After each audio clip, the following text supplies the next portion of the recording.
Elias had always loved exploring the mountains, even if it meant putting himself in tricky situations. That morning, he had set out with a small backpack, carrying just enough food, water, and his notebook to record the rare plants he might find. The sky was clear when he left, but by midday, clouds gathered quickly, dark and heavy, spreading across the peaks like a gray blanket. The wind picked up, cold and sharp, and Elias realized that he had underestimated the speed of the coming storm. He tried to hurry down the narrow trail, but the rocks had become slippery, and the wind made it hard to keep his balance. Soon, rain began to fall, and it was no longer a drizzle. It came down in thick sheets. He ducked under a large boulder for shelter, but it offered little protection. The storm was relentless, and Elias knew that if he stayed where he was, he could easily get lost or hurt. His stomach tightened with worry as he scanned the mountainside. He needed shelter, and he needed it fast.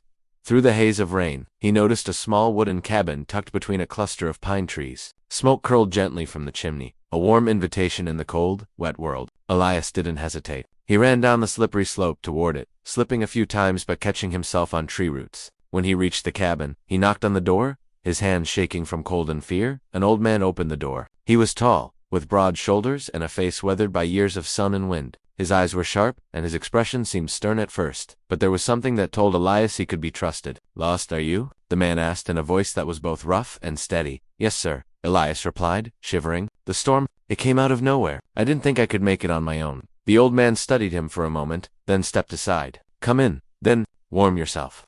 Inside, the cabin was simple but cozy. A fire crackled in the hearth, filling the room with light and warmth. Wooden furniture, worn with age, filled the space, and the smell of herbs and cooking bread made Elias's stomach growl. It was a welcome relief after hours of rain and cold that the old man introduced himself as Marek. He offered Elias some dry clothes and a seat near the fire. While Elias changed and warmed up, he could hear the faint voices of 3 girls in the next room. Their laughter was quiet but filled with life. Elias could not see them yet, but he sensed the difference in their personalities, just from the way they spoke. After Elias had dried off and settled by the fire, Marek called out, "Human, come meet my girls."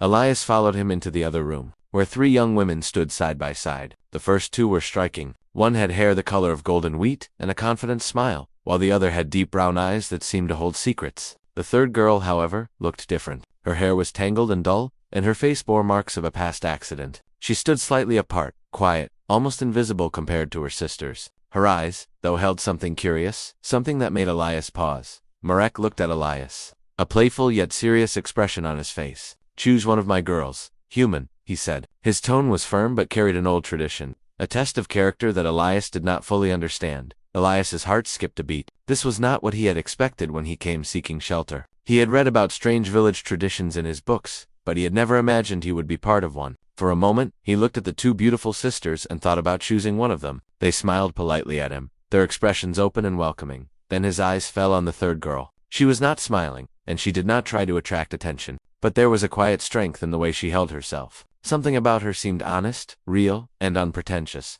Elias felt an unexpected pull toward her, a sense that there was more to her than met the eye. He hesitated for a moment, and Marek raised an eyebrow, waiting. "She's different," Elias thought to himself. "Maybe she is the one I should choose." Finally, Elias stepped forward and pointed to the third girl. I choose her," he said softly. Marek's eyes widened slightly. Then he smiled, a rare and gentle smile that softened the lines of his face. The girl looked at Elias, surprised, as if she had not expected anyone to notice her at all. Her lips curved into the faintest smile, and for a moment, a spark of something unspoken passed between them. "Good choice," Marek said. "She is the special one. You will see." Elias did not understand fully what Marek meant, but he felt a sense of relief. He had made a choice based on instinct, not appearances, and it felt right. The storm outside continued to rage, but inside the cabin, a strange calm settled. The warmth of the fire, the gentle laughter of the sisters, and the quiet presence of the girl he had chosen made him feel as though he had found something rare and unexpected in this remote corner of the world. As the evening went on, Marek prepared a simple meal. Bread, cheese, and a pot of stew simmered on the fire. Elias sat at the wooden table, watching the third girl move around quietly, helping her father and the others without a word. She did not demand attention, and she did not complain. She was careful, thoughtful, and precise. Elias found himself watching her, noticing the small details, the way she tied her hair back, the way her hands moved with care, the way her eyes scanned the room as if taking in everything without missing a thing. For the first time in a long while, Elias felt at peace. The storm outside was still wild, but inside, there was warmth, kindness, and something he could not yet name, a feeling that this encounter was the beginning of something important. After the meal, Marek invited Elias to stay in one of the guest rooms. As he lay in bed, listening to the wind howl outside, he thought about the girl he had chosen. She was unlike anyone he had ever met. Her quiet strength, her attention to detail, her ability to see and understand things others overlooked all made him curious. Who was she really? What had her life been like before he arrived? Elias closed his eyes, feeling a mixture of exhaustion and anticipation. He had come to the mountains to study plants, to explore nature, but now it seemed that his journey was about more than that. Something about this place, this family, and especially this girl, felt significant. He did not yet know why, but he knew that choosing her was not a random act. It felt as though fate had led him here, to this storm, to this cabin, and to this moment. The rain continued through the night, but Elias slept deeply, wrapped in a warm blanket and surrounded by the quiet hum of life in the cabin. He dreamed of mountains, forests, and a girl whose quiet presence had already made a lasting impression on him. In his dream, she was not the one the world overlooked, she was the one the world had been waiting for. By morning, the storm had passed, leaving the mountains glistening under the soft light of the sun. Birds chirped, and the air was crisp and fresh. Elias woke up feeling renewed, ready to face whatever lay ahead. He knew that his time with this family, and especially with the girl he had chosen, would be unlike anything he had experienced before. He got up, stretched, and looked out the window. There she was, standing by the doorway, watching him with a faint smile. No words were needed, something had shifted between them. The first part of his journey, one he had not anticipated, had begun, and he could feel that it would change his life in ways he could not yet imagine. Elias took a deep breath, ready to step into this new chapter, and for the first time in days, he felt as though he truly belonged somewhere. The storm had brought him here, to this family, to this girl, and he knew that the choice he had made was only the beginning of a story far greater than he could have expected. After the storm, the mountains were quiet, almost peaceful. The sun shone on the wet trees, and droplets of water clung to the leaves, sparkling like tiny jewels. Elias stepped outside the cabin to stretch his legs and take in the fresh morning air. He noticed the girl he had chosen, Anna, already tending to a small garden near the cabin. Her movements were careful and deliberate, as though every action had a purpose. Elias watched her for a few moments, quietly admiring how focused she was. Despite her quiet nature, there was a strength in her that he could feel. She didn't notice him watching, and perhaps that was why he liked it. There was no show, no pretense, just her, working with patience and skill. "Good morning," he said softly, not wanting to startle her. Anna looked up, her eyes meeting his. There was a brief pause, and then she nodded politely. "Good morning," she replied, her voice calm and even. She returned to her work without another word. Elias could sense that she was not used to being noticed or spoken to in this way. He decided to start slowly, learning about her through small gestures rather than forcing conversation. Over the next few days, he watched her carefully. He noticed that she had a remarkable memory for the plants and herbs around the cabin. She could identify almost every plant in the garden and the nearby forest. She even knew which plants could be used for medicine, and which were poisonous. One afternoon, as Elias followed her quietly through the woods, he realized that Anna knew every path and hidden trail. She walked confidently over roots, stones, and uneven ground, as if she were born in the forest. Elias stumbled a few times, but Anna would stop, turn, and wait for him without complaint. Her patience amazed him. "You've lived here long?" he asked cautiously. "Yes," she said simply. "I've always been here." Elias could tell there was more to the answer, but he didn't push. He learned that Anna had spent much of her life at home, caring for her family after her mother passed away. While her sisters had ventured into the village to explore or learn trades,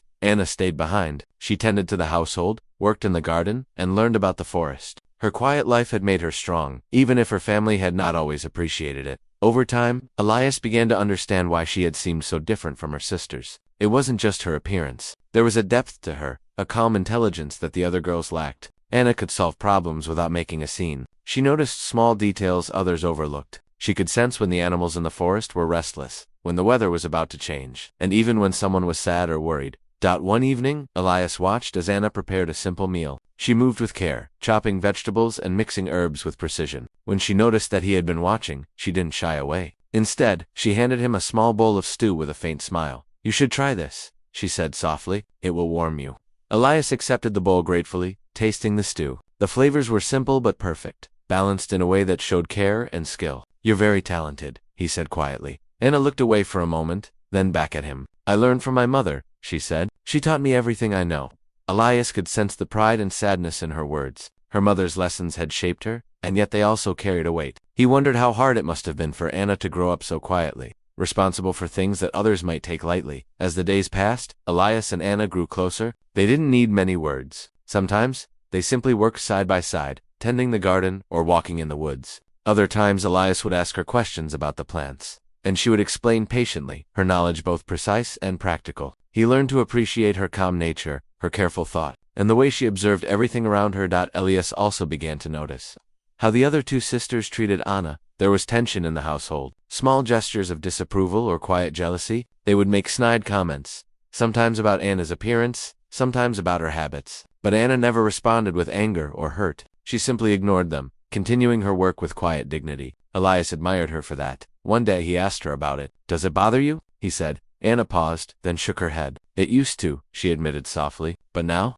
I just focus on what I can do. Words don't change reality." Elias felt a new level of respect for her. She was not only strong but wise beyond her years. Her life had not been easy, but she had learned to rise above the small cruelties of others, focusing on what truly mattered. That evening, Elias noticed something else about Anna. She had a small collection of books and papers, filled with sketches and notes about the plants in the forest. She had been studying them quietly, learning about their properties, their uses, and even recording observations about the animals that lived among them. She had a thirst for knowledge that her family had overlooked, yet she pursued it anyway, in secret. "Why keep this hidden?" Elias asked. Anna shrugged. "There is little value in knowledge, if no one cares," she said simply.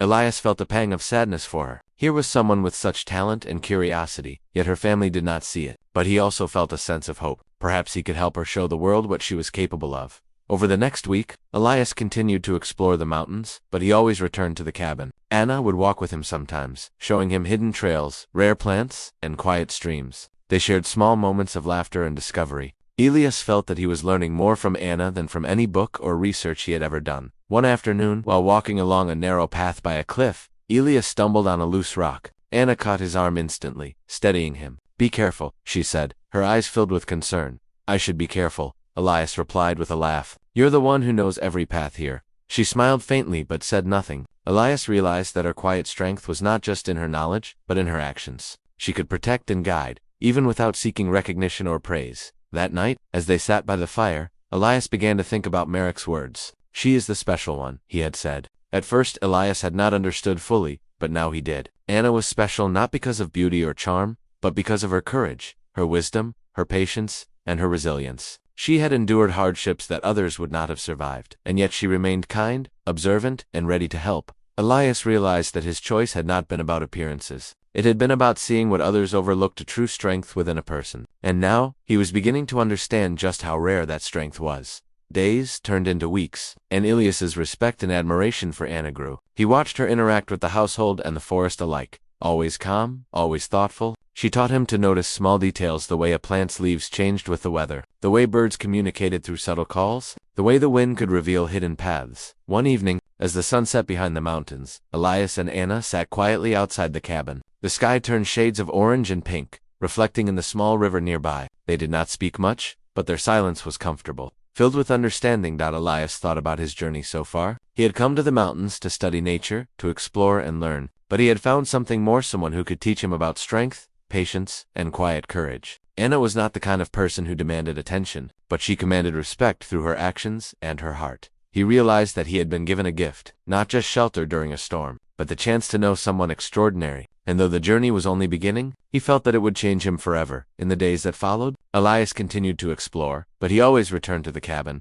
to Anna. He knew that there were challenges ahead: family tensions, village gossip, and perhaps dangers he could not yet see. But he also knew that with Anna's guidance and strength, they could face anything. And for the first time, Elias understood what Marek had meant. Anna was special, not because she was the easiest to notice, not because she was the most charming, but because she was the kind of person who could see, understand, and endure. The kind of person who could survive storms, both literal and metaphorical, and still shine quietly, unseen by most, but powerful in her own right. Elias had spent weeks at the cabin now. Each day, he learned something new about the mountains, the forest, and Anna. But one morning, while he was sketching a rare plant near the edge of the woods, he noticed something strange. A group of men on horseback appeared on the distant trail, their horses moving quickly, and their expressions serious. Elias felt a shiver run down his spine. They were too far to hear, but they seemed purposeful, like they were searching for something or someone. He ran back to the cabin as fast as he could. When he arrived, Marek was outside chopping firewood, but his eyes, usually calm and steady, were sharp and alert. Anna was nearby, tending the garden, but she immediately noticed the tension in the air. "Something's wrong," Elias said, panting. "I saw men on horseback. They seemed dangerous." Marek's face darkened. He nodded slowly. You are right, he said. They are from the valley. They have been looking for something that belongs to me. Elias didn't understand. What do you mean? He asked. Merrick gestured for them to come closer. Once they were near, he explained carefully. Years ago, I owed a debt to some men in the neighboring valley. It was a long time ago, but debts do not always disappear with time. They remember what is owed, and they come to collect. Elias's stomach tightened. So, they're coming here. Yes, Merrick said grimly. They have learned where I am. That is why I asked you to choose a daughter. I needed to know if you could be trusted. I could not leave my family unprotected, and outsiders have been known to turn against us. You showed that you see more than appearances. That is why I trust you. Elias felt a mix of fear and determination. He had come to the mountains, seeking knowledge, but now he realized that his journey was also about trust, courage, and survival. And Anna was at the center of it all. Marek looked at Anna, his expression softening for a brief moment. You must be careful, my daughter, he said. These men are not like ordinary travelers. They will stop at nothing to get what they want. Anna nodded silently, but Elias could see her resolve. She was not afraid. He had seen her courage in the forest, her careful thought and patience, and now, he realized that her strength would be tested in ways neither of them had anticipated. That evening, the family gathered inside the cabin. Marek explained the plan. We must prepare, he said. If they come, we need to be ready. Aina, you will help me guide Elias and the younger girls. You know the forest better than anyone. Anna listened carefully, her eyes steady. She did not speak much, but Elias could sense her mind working, thinking through every detail. She would lead, organize, and protect. He realized again why Marek had called her special. She had the ability to handle danger without panic, to act decisively when others might freeze. Over the next few days, Elias observed Anna closely. She mapped out secret paths through the forest, noting which trails were safest, which could hide them, and which could be used to escape quickly. She taught him how to read the subtle signs in the forest, the broken twigs, the disturbed leaves, the tracks in the mud. Elias was amazed at her skill. What she had learned from years of observing the woods was more than knowledge. It was intuition, honed into something extraordinary. Meanwhile, tension in the household grew. The other two sisters whispered to each other, sometimes casting resentful glances at Anna. They did not understand her calm, quiet strength. They could not see the intelligence and courage she had spent years cultivating in silence. Elias, however, noticed everything. He could see how unfairly she was treated, and he felt a growing respect for her. One afternoon, as Elias and Anna walked along a hidden path, he finally asked her about her childhood. You stayed here all alone for so long, he said gently. Was it difficult? Anna looked away, her gaze fixed on the trees. It was quiet, she said softly. I had responsibilities, yes, but I learned a lot. The forest taught me patience. The plants taught me to notice details. My mother, she taught me to be strong, even when others did not understand me. Elias could see the strength in her eyes. She was not bitter, not angry. She had accepted the challenges she faced and turned them into something powerful. He felt a mix of admiration and awe. Here was a girl who had been overlooked, underestimated, and sometimes even mocked. Yet she had grown into someone extraordinary. Days passed, and the men from the valley drew closer. One evening, Elias heard the sound of hooves in the distance. The family prepared for what was coming. Marek armed himself. The two older sisters hesitated, and Anna moved calmly, checking paths and planning possible escapes.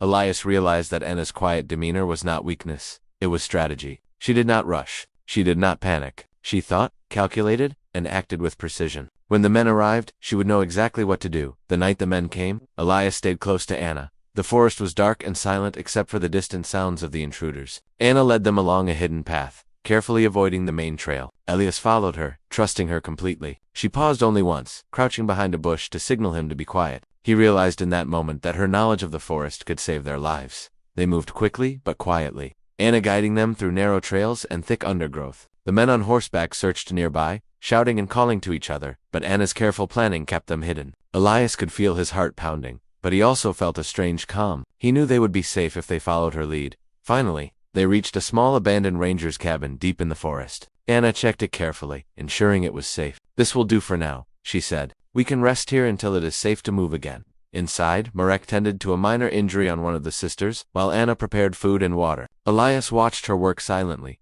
amazed at her composure. She had faced danger, guided them through the forest, and remained calm throughout. She did not need praise or recognition. She did what had to be done, quietly and efficiently. That night, as they sat around a small fire in the ranger's cabin, Elias finally spoke. Anna, he said softly, you are incredible. I don't think anyone truly understands how strong and smart you are. Anna looked at him and smiled faintly. I have had to be, she said simply. Life is not always fair, but that does not mean we cannot survive. Elias realized the truth of her words. She had lived a life full of challenges, responsibilities, and hardships, yet she had emerged stronger than most. She had learned to observe, to think, to act with care and precision, and now, in this moment, she had saved them all from danger that could have been disastrous. Over the next few days, they stayed in the ranger's cabin, waiting for the men to leave. Ugliest observed Anna more closely than ever. He noticed her patience, her attention to detail, and her ability to remain calm under pressure. He also noticed the quiet sadness in her eyes, the small traces of the struggles she had endured in her life. But more than anything, he saw her courage and wisdom, the qualities that made her truly special. When the threat finally passed, Merrick returned to the cabin, and the family gathered together. The older sisters had a new respect for Anna, though they would not admit it aloud. They had seen her skill, her courage, and her intelligence. Elias felt proud to have chosen her, proud to have witnessed her strength. As the days returned to normal, Elias and Anna continued their explorations in the forest. But now, there was a new understanding between them. He knew that she was more than the quiet girl her family had overlooked. She was a leader, a protector, and a thinker. She had faced challenges that many could not imagine and had emerged stronger because of them. Elias thought about Merrick's words again. She is the special one. Now he understood completely. Anna was special not because of beauty or charm, but because of her courage, her intelligence, and her ability to endure and overcome challenges. She had learned to survive in a world that did not always see her value, and in doing so, she had become someone truly remarkable.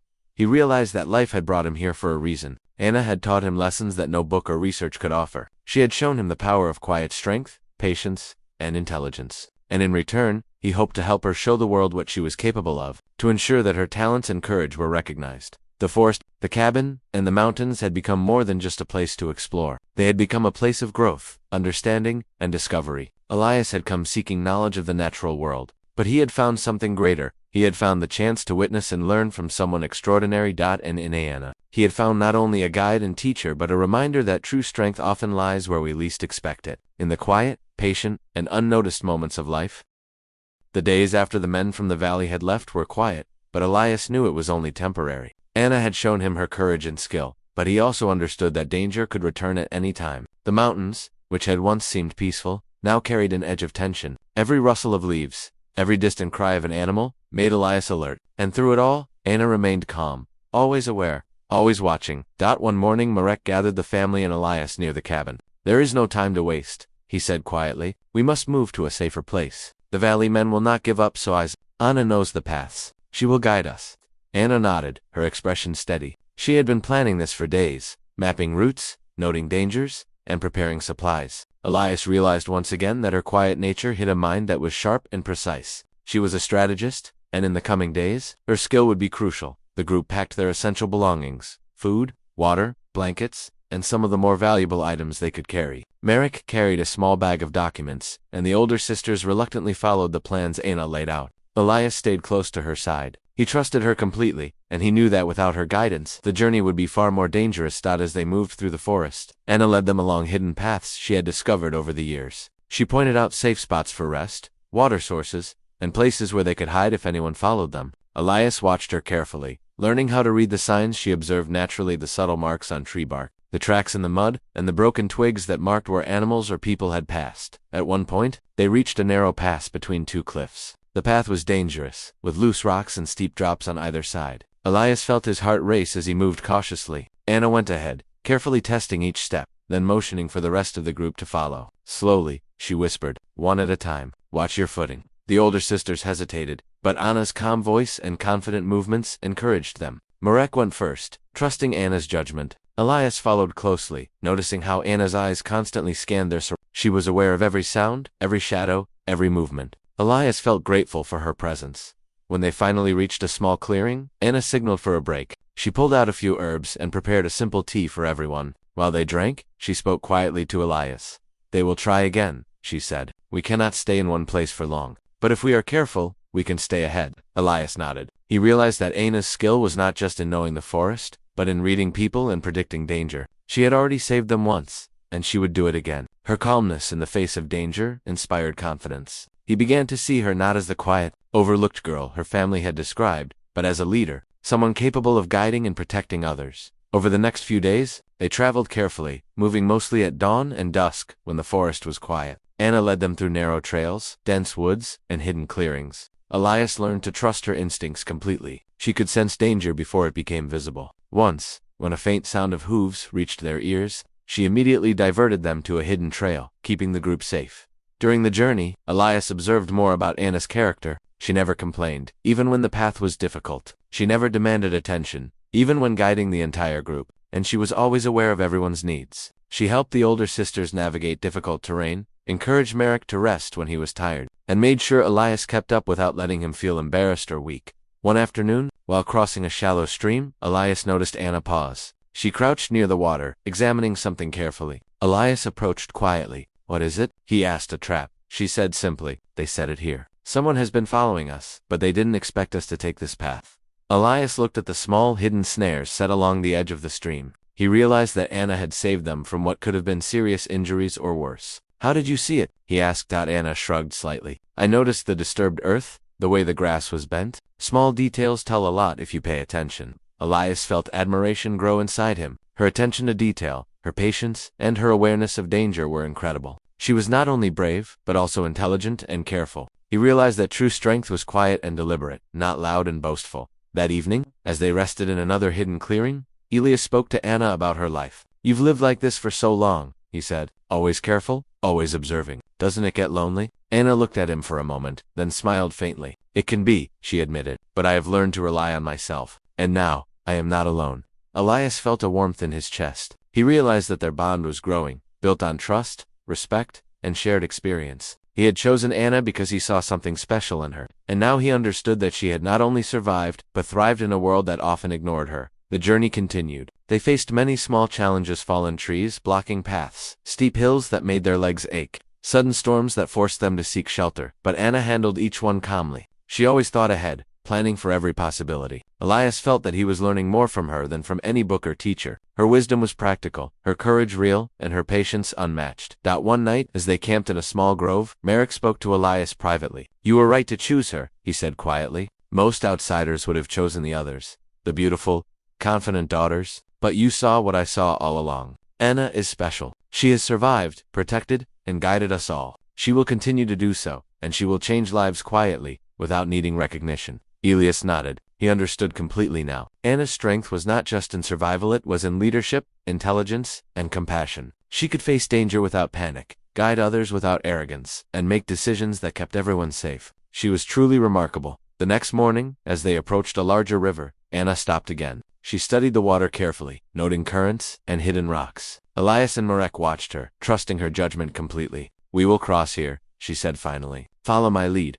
and stay close." One by one, they crossed the river safely, guided by Anna's careful instructions. Even when the older sisters slipped slightly on the wet rocks, Anna was there immediately to steady them. Elias felt a surge of gratitude and admiration. She had saved them countless times already, and she would continue to do so. By the time they reached the other side, Elias realized that he had come to see Anna not just as someone special, but as someone essential. Her calmness, intelligence, and courage had kept them safe through danger that could have ended disastrously. And yet, she never sought praise or recognition. She acted because it was necessary, because it was the right thing to do. As the sun set that evening, casting golden light across the forest, Elias and Anna paused on a small hill overlooking the cabin they had left behind. The mountains stretched out before them, vast and beautiful. Elias felt a deep sense of awe, not just at the landscape, but at Anna herself. She had led them through danger, kept them safe, and done it all with quiet strength. He turned to her and spoke softly. "I think I understand now. You really are the special one. Not because of what people see, but because of what you do, the courage you carry, and the way you care for others." Anna looked at him, her eyes reflecting the sunset. "We all have strength," she said gently, "but some of us learn to use it quietly. That is all." Elias smiled, feeling a mix of admiration and gratitude. He realized that his journey in the mountains had become about more than plants and research. It had become about learning from someone extraordinary, someone who could teach him the meaning of courage, patience, and wisdom. That night, as they rested in a hidden clearing, Elias felt a sense of peace. The danger had passed for now, thanks to Anna's careful planning and bravery. But he knew that life in the mountains would always bring challenges. And he also knew that as long as Anna was there, guiding and protecting, they could face anything. Anna lay nearby, quietly watching the fire. Elias looked at her, realizing once more why he had chosen her. She was special not because of beauty or charm, but because of her strength, her intelligence, and her courage. She had faced danger and uncertainty with calm and wisdom, and in doing so, she had earned the respect, trust, and admiration of everyone around her. In that moment, Elias understood that some people do not need to shout their strength or demand attention.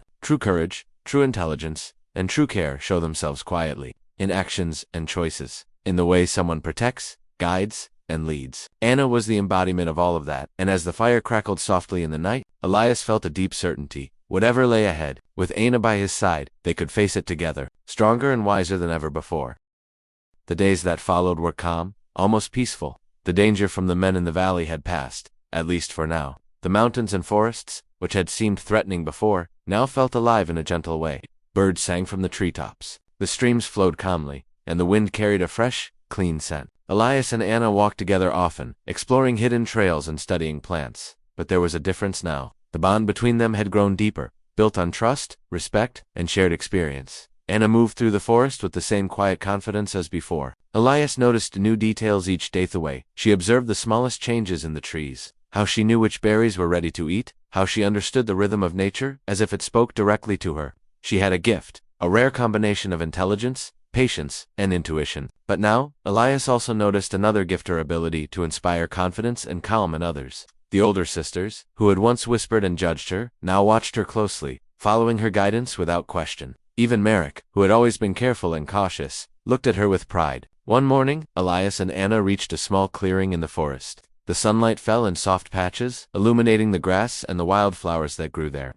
Anna paused and looked around, her expression thoughtful. Elias waited quietly, sensing that something was on her mind. "I think it is time we return," she said finally. "The men from the valley are far away now, and it is safe. But more importantly, it is time for my family to see me as I am." Elias looked at her, curious. "What do you mean?" Anna smiled faintly. "They have seen me as quiet, weak, or unimportant. They have overlooked me because I am not like my sisters. But I have learned to survive, to guide, to protect. Now they must understand that I am more than they ever realized." Elias nodded. He had seen her courage and skill, and he understood what she meant. She had endured challenges, handled danger, and shown remarkable intelligence and leadership. It was time for her family to recognize her true value. When they returned to the cabin, the air was filled with anticipation. Merrick greeted them first, his eyes calm but alert. "You returned safely," he said quietly. "I see that Anna has guided you well." Anna nodded. "We are safe, father," she said. "But there is something you need to understand. I have grown in ways you did not notice. I am capable of more than you realized. I can lead, protect, and guide, just as I have done in the forest." Marek studied her carefully. Slowly, a smile appeared on his face, a smile of pride and recognition. He reached out and placed a hand on her shoulder. "You are truly special, Anna," he said. "I see it now. Not because of appearances, but because of your strength, wisdom, and courage. You have proven yourself in ways I could never have imagined." The two older sisters watched in silence. They shifted uncomfortably at first, realizing that Anna had shown them what they had failed to see. Elias noticed a change in their expressions: respect, perhaps even admiration, replacing the judgment and resentment they had once carried. Anna turned to them calmly. "I am still your sister," she said softly, "but I am also strong. I have survived challenges, faced danger, and learned to guide and protect. You do not have to agree or praise me, but I hope you can see that I am more than you assumed." There was a long pause. Then, one of the sisters stepped forward. "Anna, we see it now," she said quietly. "We were wrong to overlook you. You are remarkable." The other sister nodded. "Yes, we understand now. You are not weak. You are special." Elias felt a warm sense of pride and relief. Anna had not only proven herself to him but also to her family. Her quiet strength, patience, and courage had changed their perception, and through it all, she had remained humble, patient, and wise. In the days that followed, life slowly returned to a new normal. The family worked together in the cabin and the garden, but the atmosphere had changed. Anna moved with confidence, taking on responsibilities with ease, and helping the others with her calm wisdom. Marek looked at her with pride. The older sisters followed her guidance without complaint, and Elias continued to learn from her, fascinated by her knowledge and intuition. One afternoon, as Elias and Anna walked through the forest, he finally spoke the words he had been holding inside for weeks. "Anna," he said, "I want you to know something. Choosing you that first day, it was not because I felt pity or because you were overlooked. It was because I saw something that others could not. And now, after everything, I understand that I made the right choice. You truly are special." Anna looked at him, her eyes reflecting the sunlight. "I am grateful you saw me," she said softly. "Many people only see the surface. Few look deeper. You did." Elias smiled. "I learned from you, Anna. You taught me patience, courage, and wisdom. You guided us through danger. You have shown me the meaning of true strength. I cannot thank you enough." Anna shook her head gently. "You do not need to thank me. I only did what I had to do. But I am glad that you learned. That is enough." Over time, the villagers began to notice a change as well. Anna's calm confidence and skill could not be hidden. When she helped the family with trade, guided travelers, or tended to the forest paths, people began to speak of her differently. She was no longer the quiet one or the weakest. She became known as someone wise, capable, and special, a person whose strength and skill were evident to all who observed her actions. Elias continued his work in the mountains, studying plants and recording his findings. But he also spent more time with Anna, learning from her about the forest, the plants, and the subtle ways of nature. Their bond grew stronger with each passing day, built on trust, respect, and shared experiences. He realized that his journey had become about more than research. It had become about understanding life, courage, and the value of quiet strength. One evening, as the sun set behind the mountains, casting golden light over the cabin in the forest, Elias and Anna sat quietly together. The air was calm, and the world seemed at peace. Elias turned to Anna and spoke softly. "You changed everything. You guided us through danger, showed us courage, and helped us see what is truly important. You are the special one, Anna, in every sense of the word." Anna smiled faintly, a mixture of humility and quiet pride. "I only did what I had to do," she said, "but I am glad that you and my family understand. That is what matters." Elias realized that Anna had taught him something profound. True strength does not always make noise. It does not demand attention. It is shown in calmness, in careful thought, in courage during challenges, and in the patience to guide and protect others. Anna had shown all of these qualities, quietly, without seeking recognition, and in doing so, had earned the admiration and respect of everyone around her. The family celebrated the return to peace. They worked together, laughed together, and shared meals by the fire. The older sisters learned to appreciate Anna not only as a sister but as a guide and protector. Merrick looked on with pride, knowing that his daughter had truly become someone remarkable. And Elias, who had arrived seeking knowledge of the forest, realized that he had discovered something far more valuable, the chance to know and learn from someone extraordinary. As the seasons passed, Anna continued to grow in confidence and skill. She taught Elias more about the plants, the animals, and the subtle signs in nature. She guided travelers, helped her family, and became a quietly respected figure in the surrounding villages. Her past, once overlooked and judged, became a source of strength, shaping her into the remarkable person she had always been. Elias often reflected on the journey that had brought him here at the storm, the cabin, the choice he had made that first day. Choosing Anna had been more than an instinct. It had been a recognition of what mattered most: strength, courage, wisdom, and the quiet ability to endure. Anna had proven herself not only to him but to her family and to the world around her. And in that realization, Elias understood the true meaning of Merrick's words. She is the special one. Anna had always been special, but now, everyone could see it. Her courage, patience, and intelligence had guided them through danger, earned respect, and changed lives quietly, yet profoundly. In the mountains, the forest, and the cabin by the clearing, life continued. Elias worked, Anna guided, and the family thrived together. And as the sun set each evening, casting golden light over the forest, Elias knew that some people are truly special not because of beauty, charm, or recognition, but because of the courage, wisdom, and quiet strength they carry within them. Anna was that person, the one everyone had overlooked, the one who endured, the one who guided, protected, and inspired. And now, finally, the world could see what Elias had known from the very beginning. Anna was the special one, and she always had been.